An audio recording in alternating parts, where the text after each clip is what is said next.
Hello and welcome everyone. It's Susanne here from the Project Manager Clinic, and today we've got another sensational topic. Well, I think it's sensational, and we've got certainly some sensational people here to talk about it. And today we're talking about the change management tidal wave. Is it sort of drowning out project management? That's what we're going to talk about. So just a couple of things before I get everyone to introduce themselves. This, as I've mentioned, everyone here is being recorded for the YouTube channel, so it will be on there afterwards. And if you like the channel, please give us a thumbs up and subscribe. If you come on late, or if you're on here and you want to ask a question and you're not a presenter, please put your hand up or put something in the chat, and we'll be able to get to it. So, all of that being out of the way, Brendan, how are you today?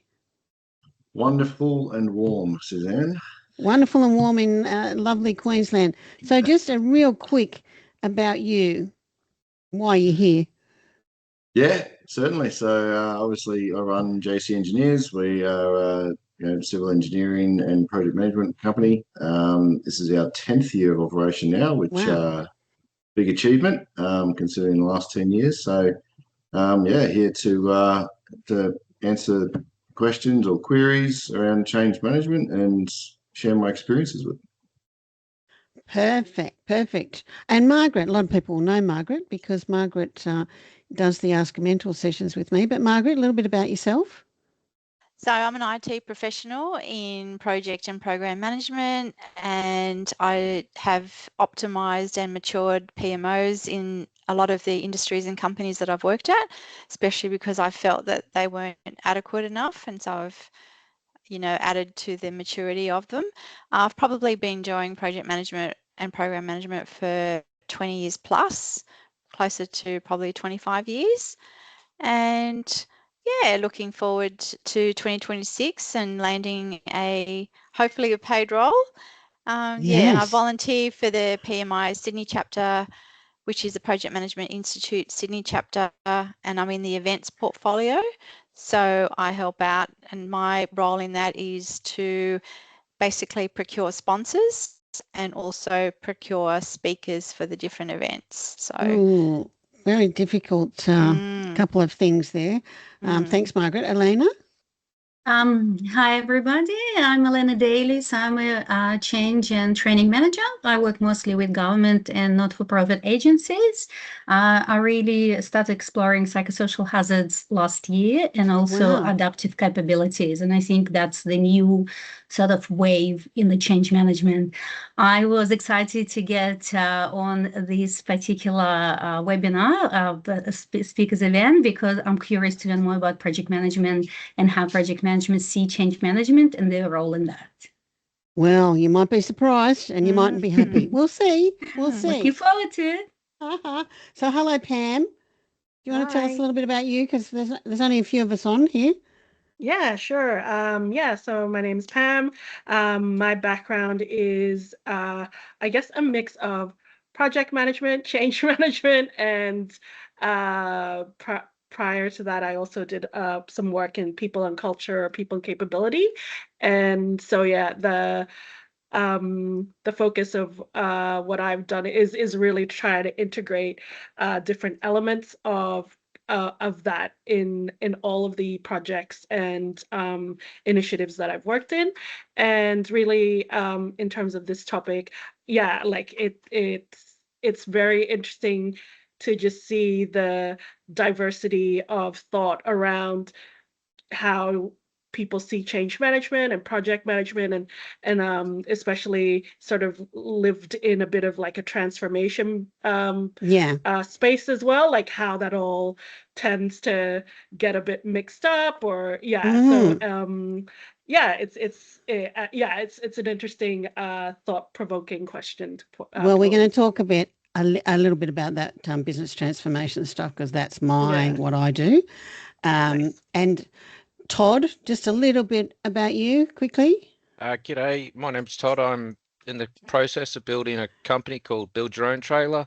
It deals with Fabulous. trailer compliance and stuff like that, and currently becoming an approved testing facility. So, yeah, I'm here to learn today. Just see what you Fabulous. guys can teach, and yeah. Well, good luck with the business. I'm sure it'll be fantastically successful.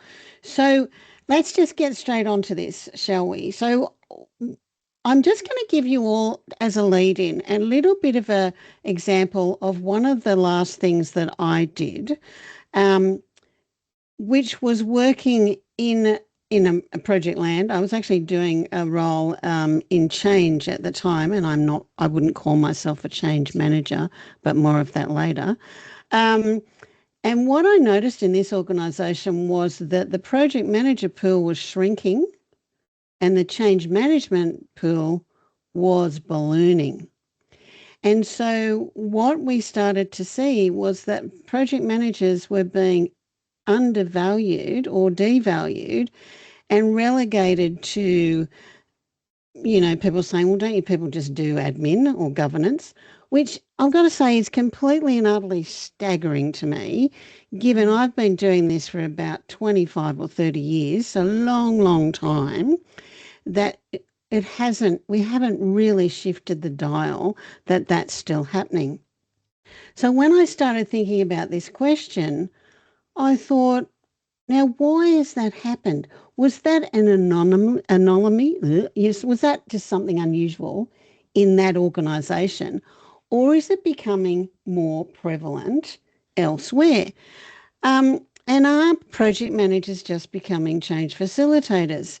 Now, if Margaret and I were talking about this, we'd say, well, we did this stuff anyway. Like, we do this stuff. And probably 10 years ago, even 2011, you had to fight tooth and nail if you wanted a change manager. People would look at you and go, you don't need one, just do. We did a lot of this stuff ourselves, and we'll talk a little bit about that, right? But I see, and I think you do too, Margaret, the rise of change management as a thing has become quite prevalent. What do you think? Absolutely. But as you mentioned, starting off in the project management profession, we had to make sure that we didn't just implement the change. So it might have been a new software on a new, system, but we had to make sure that it was done and accepted properly. So, and we didn't just leave people in the lurch. We had to make sure that, people were trained, people knew that it was coming. And so it was really up to us to, do that communication. Hey, we've gone live. Hey, this is coming in a few weeks. Hey, these are the changes that you're going to experience, and stuff like that. So for me, I've always, made sure that it's part and parcel of the project management. Plus, doing a lot of technology implementations, we had to make sure that the software was supported. So either it was done via a vendor or the internal support desk had to make sure that they understood if there were queries, how the, process was going to work, that the query would be raised, they'd phone the help desk, they'd send a message and stuff like that. So it was very clear, crystal clear in terms of, putting in a new change, whatever Putting a new change. was. And we would probably say to the change managers out there that we already have these things in our project management toolkit. We already have them. We do. But things have seemed to have been expanded somewhat and blended somewhat.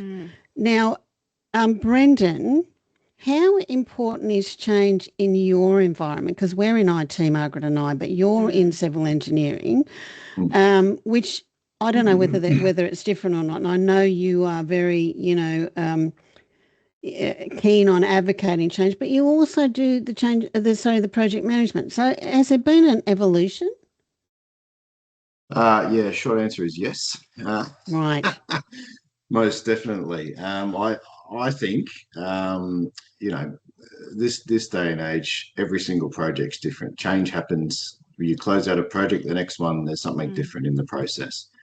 And I think a lot of that is driven particularly, regulation wise, compliance wise. In our industry, your ISO accreditation, so ISO 9001, the quality accreditation is all based around continuous improvement.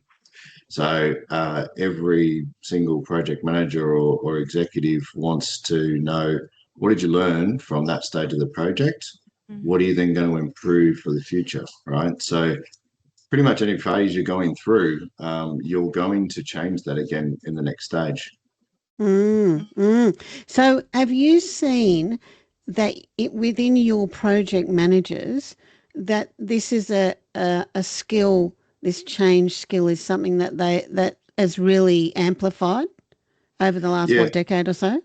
Yeah, most definitely. Look, I think, definitely around the ISO side of things and the implementation of the compliance and the forcefulness, so to speak. Major projects tier 1, it's pretty much a necessity. So if you don't have that stamp, you don't follow that process, that continuous improvement, you won't get a look into that in terms of that tier 1 level. Tier 2, tier 3, the lower sort of levels, it's still expected that a project manager would pick up any sort of change throughout the project.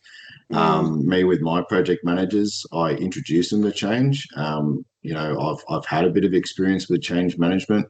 I've introduced it to them and encouraged them to change things slowly. Incremental changes. You need to voice the change. You need to suggest the change. You need to get buy-in, and you need to implement it slowly and have people own and champion that change. Otherwise, it isn't going to get adopted in a longer term. And look, that's super important, isn't it? Because I know in IT, we were always accused of throwing the stuff over the fence, and we did. We absolutely did. In the 90s, we absolutely just over the fence. But things have changed a lot since then. Elena, do you think that change managers are more vocal? Like, go back to my example I gave you about this sort of ballooning in these organisations of change managers. I think every organization is unique. I worked in organizations that didn't have project management office or project managers at all. And we introduced the change management framework without having any foundational project management. And I had to coach people on project management tools myself, not being a project manager. And I did miss having this structured approach to implementing change. But in the other companies I worked, project management still very much solid and driving the change, and change managers don't have sit at the table, but project management do. So I think it depends on organization. I don't think change managers more vocal, but I think they should be, especially as I said, with government introducing psychosocial hazards, and companies can be fined for that. I think very often, regardless of the fact that we identified all the people risks, we're being listened to, and that's where this intent to be more vocal comes from, because we speak for the people. I always say that we're like Lorax, we speak for the trees, we speak for the people, because very often project management speak for the budget and technology, and people are left drowning with so much change happening. Yes, the change fatigue stuff is a real problem. I think the other thing that we have to consider, and I don't know that this is so much a thing anymore, but early on it used to be, somebody would say to me, oh, we need a change manager. And I'd say, well, now what sort of change are you talking about? Because I'm in IT, well, large scale, right? And sometimes I've done programs where I've got building work happening and IT going into that building work. So I've got shop fitters and all sorts, plumbers, I've got everybody, right? So there used to be change control, change the scope, configuration change or configuration management change, which was this airy-fairy sort of a thing, organisational change, training. So I guess I'm going to throw this out to everybody for discussion. Has it improved things? I have to say that bringing change and making it a focus, especially for the people, as Elena had actually just mentioned, is really important, because I think adoption is one thing that I think was missed. Like you said, things were thrown over the fence, and it's like take it or leave it. You know, you've got to change, and there was no, tracking of adoption or assessment statistics done to make sure that people were using the software or using whatever the change was. So I think that that's now become very prevalent right now in this time. I think too, what I found, and I'm always controversial, so I'm just going to throw this out. So when I was working recently in this change team, I found them all very strange. I really did. And I liken them a little bit to HR people. They sit round tables and sort of hug each other, right? And talk. A lot of talking was going on. And if you look at project managers generally, and I'd suggest engineers are very similar. I've worked with engineers too. We sit round square and rectangle tables, and we don't do a lot of just talking for the sake of what are you doing on the weekend stuff. We don't do that. We go, well, what are you up to? What's your scope? We're very slightly different personality. I don't know if that's just me or if anybody else has found that. Oh yeah, no, definitely. I think change managers are more associated with risk, so you get the more risk adverse personnel that are tend to jump into those sort of roles, right? Do And you? it is quite interesting because the project manager is just get it done. Just get it done, will you? Stop mucking around and just get it done. We look at the Whereas risk, but then we say just go. Yeah, your change manager wants to go through, well, there's about, 507 different scenarios here. Let's put them all into a risk matrix and let's go through the hierarchy of controls. And you're all falling asleep by the time you get to 200 possible scenarios, and the project manager's already solved it by the time you get to the 100 possible scenarios. And see, I actually think that yeah. This is the biggest issue with project managers, because project managers want to get it done. We look at different stakeholder groups. We look at how they will be transitioning through change. We look at their personal situation sometimes. We look at the history, how these people reacted to the previous change. Do they have trust? Do they trust executive sponsor? Project managers very rarely look at that. They just throw everything at people. And then we wondering why there is no trust, why people not adopting this particular solution, because we didn't take time to tell them that this is important, why it's important to them, how they will be looking after in this particular change, what's different now from what used to be. And I can give you millions of examples of where change management wasn't applied and change was just staggering. And at the end of the day, millions of dollars were thrown into the bin because the solution never used. People reverted back to the Excel spreadsheets, and productivity is, not only it didn't increase, it slowed down and people left. So it's very interesting for me to see that we're still thinking about get it done mentality.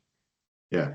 You think about your sorry, Suzanne, I was just going to say, you think about the decision-making process. You break down the decision-making process. As humans, we're biased. We assume, and project managers do, that everybody wants to get a result as quick as they can. And that's what we define as rational decision-making. Sometimes, and Elena, you're 100% right, sometimes that isn't the process that the person on the other end wants. Exactly. But it's what we're rewarded for. Yeah. But I'd have to say, I mean, I was shocked when you said all of that, because that is absolutely not how I do projects. Absolutely not. And that is not even a good project manager for me, because as a project manager or a program manager, already in our kit, we always do or should do stakeholder analysis. We do that. You know, you do it in change. We do it, regardless of whether there's a change person. We may have mandated stakeholders, which is a different thing that we have to deal with, but it's part of our toolkit. So we do an analysis, right? We also do a readiness assessment. And Margaret, I'm going to get your comments on this, right? But we definitely do a lot of these steps. We do comms, stakeholder communication. We make sure that people are prepared. These are all basic standard project management tenets, right? I'm not saying anything out of the usual. Governance. We do, for business transformation, which we'll talk about soon, I do an org chart design. I do the org chart design for my transformation, for my big program. I do the roles and responsibilities matrix. I do that in consultation. I do the PD design and often write them because I'm doing transformation, remember? We look at the customers. We look at customer satisfaction. Margaret, what do you think? Absolutely. And included as part of all of that, I like to do a RACI, because the RACI also has all your stakeholders. It's grouped in groups. So this type of stakeholder will get this sort of notification, will get this, is accountable for this, is responsible for this, is informed for this. So each type of stakeholder is analysed in that way, and understands what they're going to get, when they, and how often, monthly, weekly, the frequency. And so absolutely 100%. And, absolutely doing the roles and responsibilities. I like to do an org chart, although some organisations don't like it because they see it as a threat. And the thing is, the project team is seen to be, or supposed to be, a separate entity, separate to the BAU kind of operational type entities. So that people don't understand that. So I think that that's the case. And I mean, I always look at the hearts and minds of what people are thinking, what they're doing. And if it's so much that, I can't do it myself, then absolutely we have to appoint change agents and make sure that we get fed in what people are thinking, what they're doing, what they're expecting. And in some ways, I know Elena did mention about spreadsheets and systems, and they don't like the system and they revert back to the old ways of doing the spreadsheets. Fortunately, I've never had that. I've had the exact opposite, where people cannot wait to get the system to put in their budgets and their forecasts for 2 years, 3 years, 5 years, and get rid of this spreadsheet. And, it's often been an absolute blessing, because they are able to do analysis regionally, by country, in the globe, and be able to, see it visually in that way. And having it on someone's Excel spreadsheet on their laptop is very dangerous to have it there. So I've been fortunate to have experienced the exact opposite. So yeah. So having said all of that controversial stuff that I said before too, I love to have a change manager. So when I'm doing the big transformations, I might have 30 people on the project because I've got 6 big projects happening. So I sit at the top, on the top layer, underneath the CEO, whoever, and to one side of me sits an org change manager, and to the other side sits my architectural engineer, right? Technologist, right? And we 3 work as a team together. And I think that's part of where we're going wrong, that we're not understanding out there the different skill sets and the different attributes and how they work together. So, Elena, I can see that you're nodding there. I don't think anyone should be undervalued, but it seems to me that this is why I've said it, the change management tidal wave, project management has had such a bad reputation for so long, particularly in IT, that the change managers are on the white horse. I disagree with the fact that what you said, project managers. I don't think project managers have a bad reputation. I love working with experienced methodic project manager. They bring the discipline, they bring the governance, all the tools you said you're using. I love that you're actually doing it, because that's not the change manager meant to be doing. Change, the thing you didn't mention, and I think that's one of the biggest things that we do as change management managers, we bring the engagement strategy. Based on the stakeholder analysis that you've done, we look at Yes. different types of leadership, and we develop strategy, how we bring them on board, how we engage with them. I never heard about project manager doing communication, but by all means, take that, do that. Yeah, I would we love do. you to do that.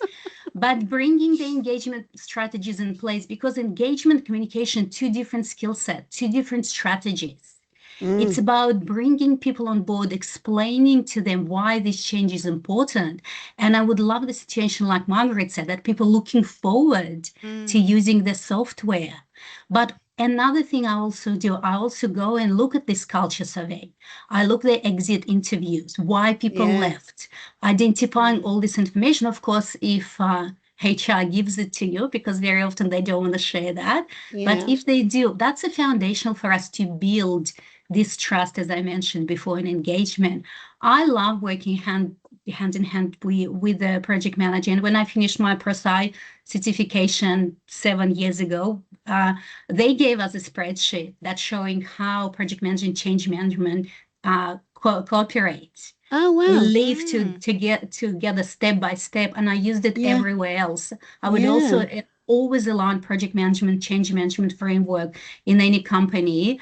I would struggle to deliver good change without a good project manager. So I don't think project managers has a bad reputation. And if it's a small project, I would trust project manager with a good change management skills to deliver the project over the change manager, deliver the project without any project management skills, because it's so different.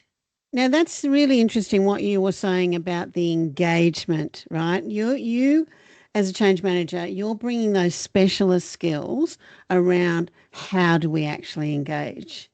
And you talked about the culture. So what do we know about this culture? How do we engage in this culture? How is that going to impact our implementation? So I think they are really important things, and you can start to see how they're differing skills already that do go hand in hand. Now I think we talk a little bit about business transformation too, because another thing that I think's become so confused, it's ridiculous. But before we do that, just Pam and Todd, seeing as you're here, was there anything that you wanted to add to this part of the conversation? I empathize a lot from Elena's perspective, particularly because I'm a project manager that has a ProSci certification, but not a PMP, and so it's this but yeah, to the skill set, it's I guess the element that I see as the kind of it's really that I kind of almost think of it as like there's a science and art into delivering something new or introducing, and you've kind of got like roughly, this is obviously a very like rough kind of metaphor, but it's kind of like you've got the science in the project management and delivering that technology and getting the thing done, making sure it's, you know, scope, quality, budget. But then you've got like the art of like engaging people, like the training aspect and how individuals go through a change process and how then that impacts the wider change that needs to happen. And so it's like there's a lot more of like a coaching perspective, and maybe that's where it kind of feels similar to like being in HR, where you like a lot of it is relying on influence, communication, and kind of coaching skills. And yes, you will have project managers that have those skills because it kind of intersects in leadership, but ultimately like you're kind of having two faces of the same coin in like, yeah, the best way is to have something that can kind of integrate both. But yeah, to Elena's point, like without the foundation of strong project management, it can then get a bit like you're kind of just running, and it seems like a superfluous like change. So yeah. Yeah. And I've often interviewed change managers and said in the interview, so exactly what do you do, to see what they say to me, right? And they tend to give me this real fuzzy sort of thing, right? Project manager doesn't compute. No, thank you. I want to know, what do you do? How do you, not how do you do it, but what do you do? And what's the benefit for me? And I think maybe, and I don't know what everyone thinks about this, but maybe change management has evolved now to a point where it is seen as more valuable. I don't know. Elena, what do you think? I mean, and Brendan, I mean, is it more valuable? Brendan, you go first. What do Me you think? first. Is it seen as more valuable? Not is I- it more valuable? I think it is seen as? definitely in our industry. I think Yep. what you're seeing at the moment is you're seeing a good transformation, a positive transformation happen in our industry, particularly from the top tier, where the change manager and the change management role is really breaking out to its own. We're seeing a lot more PMOs in tier one organizations than what used to be there. And a lot more PMOs are getting involved at that higher level on major projects. So I do think it's propping its head up a little bit more, and I think the stability that comes with introducing or bringing a change management team or individual into those higher value projects supports the stability of what government capital money is looking for. So I think it's encouraged in that space. So I think in the future, definitely you're going to see that role sort of split up in that tier one, tier two level. Yeah, it's in my opinion, it's definitely changed. However, you still, when you apply for a job, recruiters still have no idea what change managers do. And back to your example, Susan, when you said that you interview change manager, and if they can't articulate clearly what they do and name the tools and like what tools they will use for your projects in your situation, how they bring people on board, I wouldn't hire those change managers. And I do see the role is there. It's a strong position for the change manager as long as they're given tools and access to information. Very often I've seen being a change manager, you being pigeonholed to training and communication. And you're not involved in any executive meetings, leadership meetings. And this is when the projects fail, because we need to build a connection. We need to know what people talk about in these leadership meetings. And if we're not, we can't deliver the project at the highest standards. And talking about training, like my current role is very training focused. And I see that not many change managers can do the training as well as I do, because I have over 10 years of training experience. So training is a specific skill as well, facilitating training, understanding user journeys. And that's very often overlooked as well. It is. And you know what, in my experience, just even the recent experience, they don't want to do the training, a lot of them. They want to get a trainer in to do the training and will prefer to run workshops and things like that. For me, in business transformation, I want to do the workshops. The change manager can be there. I usually have, like I said, a very senior org change person. But I want to run those workshops because I want to actually know firsthand what the feedback is, because I don't have a lot of time to let it all filter through. So that's very interesting that you say all of that. So it seems like the value has increased. The seat at the table is something that is important. I think a good project manager will assist in the seat at the table. But I'm going to ask you this, Margaret, because maybe it's who you know and what you see. But in my experience, the change manager now wants to report way higher. So outside of the project manager, which I find, particularly on a transformation, is almost unworkable because I'm losing control of it. Yeah, so it depends on what the implementation of the change is about. If a project manager has been assigned to run the project and make sure that there's guardrails around the scope of work, the money, I see it as the project manager reporting into the CEOco or the board of the project. But you do often have people that sit on the sides, like audit, like legal, and if there is a big change in terms of a structure, reporting change, then I would see that that change person would sit on the sides as well as an advisory, reporting in and providing advisory information to the board as well. If the change is about a technology implementation change, not necessarily a structure of the organisation, then I would see that person reporting into the project manager and the program manager. So it depends on what that change is and how widespread that change is affecting the project or the organisation. That's how I see it. Yeah, I sort of see it a bit the same. I don't know does anybody disagree with what we've said? I was just going to disagree with you, Margaret. Good. Just because I can. As a small business owner, I think 10 years in business, we're about 30 strong now. So going from one person to 30, seen a lot of change and development happen. And to be honest, it's driven by budget. It's driven by risk to the company. So if the new technology that you're introducing in that example, Margaret, if it involves a particular risk to the company, I want them coming straight to me.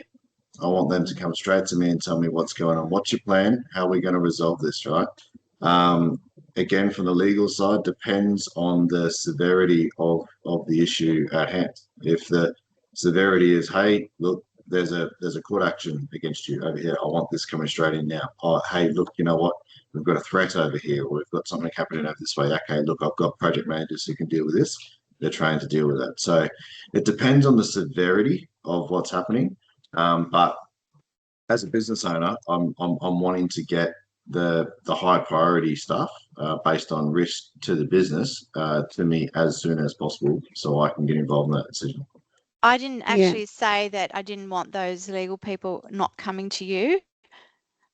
They come to you as well, especially if it's a technology type project and you are signing off with, for example, a software vendor. Absolutely, because you've got to make sure that the master services agreement is watertight. You've got to make sure as a project manager that the statement of work has all of the commercials in there, and you're the best person to see that you're not getting ripped off for the company. Absolutely, 100%. But it's more about, I'm talking about higher level, someone that would sit on the board that would represent legal, not necessarily legal sitting outside of what you are doing in terms of the project. Absolutely, you would have that legal person come to you to, make sure that all the legals are cross the I's and dotted all the T's. I mean, cross the T's and dotted all the I's, made sure that it was, 100%. It 100%, the term, like the size of the organization determines at what level you're going to get to as well, because that is budget driven, right? So through the changes you have going through different tier organizations, you end up with these little 20%, 50% roles where you're sort of like, I need someone to look at my IT concerns, but it's not a full-time role. Or I need someone to look in this area, but it's not a full-time role. So you end up with all these little roles, and you can either get somebody to do multiple roles at that level that they're at. You can hire part-time, casual, etc., or you can take the leap and get somebody on full-time. If I was investing those dollars with the budget I have as a small business into one person, I'd want them at the top, because obviously if I'm making that value decision, I'm considering that role is vital for the success of the business. So I think it's subjective to who's in the role, but I think you're 100% right. Like if you're looking at a 500 man tier one organisation, do you need a change manager at the board? Probably not. But if you're looking at someone who's between 30 to 50 in there, and you're starting to get these key risks that are coming through, you probably do want them to get to come to you pretty quickly. Look, I've delivered a couple of legislation programs, so big national, the government's changing legislation. So is lots of stakeholders. And Elena, I'm just going to sort of come back to you really quickly, just from what Brendan and Margaret have talked about. It's almost like that engagement strategy of what size organisation, just what Brendan was talking about. Like, would you comment on what they just said? Yeah, I'll tell you my ideal setup for the medium to big organization. I think they should be head of change capability and culture. And this person will report directly to CEO. And they would have permanent, part-time, full-time contractors, change managers who they assign to different projects. So depending on how many projects you have, I was talking to a friend the other day working in the HK industry, I think 2,000 plus people that have 137 projects. And they're all really big projects because obviously HK reform, they're all involving the frontliners. There is no project manager in the world who would understand the frontliner or will have time to go and have conversations with frontliners to bring them on board. So they would need a lot of change managers to do this, work. But the project manager or the program manager at that level should know this is what I'm going to need. I'm going to need that sort of person because that's our skill, particularly at the higher level, to really understand the lay of the land and all the components that go to it, And also, we've sort of talked about this in previous things, I think, Margaret.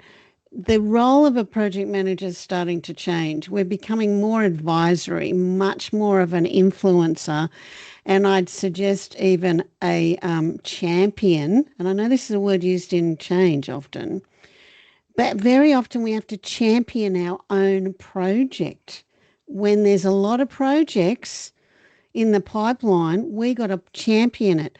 Now, a lot of project managers, I would suggest, don't have that skill. Probably most don't have that skill, because I've had to say to people in the past, why don't you go and talk to a change manager about it? Not to get the change manager to do the work, but to get some ideas about engagement, because the project managers don't necessarily have that skill, because we never have. Now, I'm just conscious of time. We've got about 6 minutes to go. We want to finish at 7. Just really quickly to wrap up, and we might have to have another session on this. So I've done business transformation for a long time. And what I've found is that the whole idea of business transformation now seems to be, if I talk to people, they think I'm an org change manager and I'm doing a business restructure. And that's actually, that's part of the big transformations. But the big transformations have a whole bunch of components, like I suggested before: legislation change, tangible change like building something, an IT change, a people change, a customer change, lots of change, right?